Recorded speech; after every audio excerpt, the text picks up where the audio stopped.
Hi, I'm Elly Kalfus, and I'm presenting on Ballots Over Bars, the Fight for a Voice.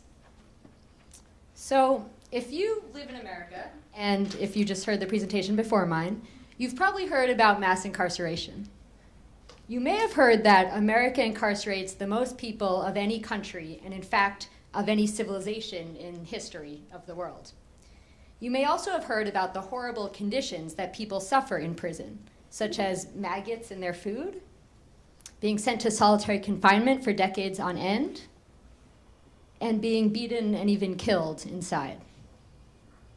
While it's important for us to read these stories and hear this news, what's often left out is how prisoners themselves experience and think about what they're experiencing.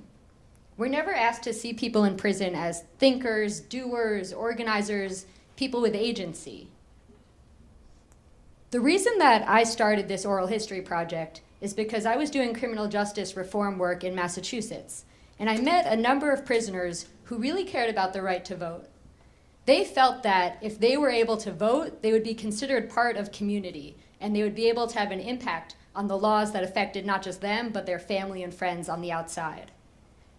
They told me that Massachusetts had allowed prisoners to vote up until 2000, when a group of prisoners formed a political action committee trying to raise money to support candidates, and the government became so outraged that they took away their right to vote.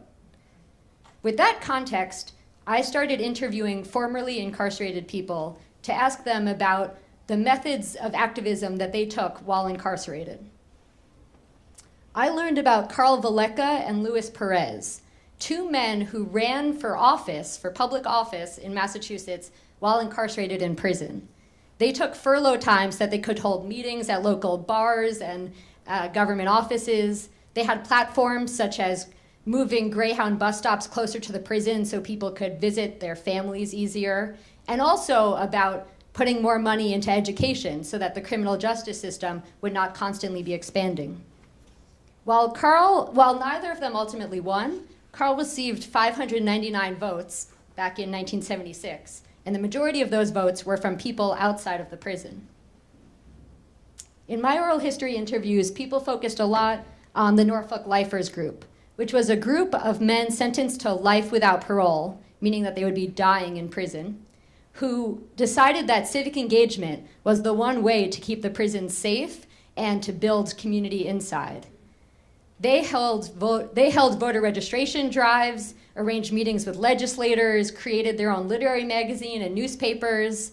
However, all of that was taken away as Massachusetts became more and more restrictive. The group is still active inside, however, their office space has been taken away and their resources are very limited. I also heard about the Massachusetts Prisoners Association Political Action Committee, which I referred to at the beginning.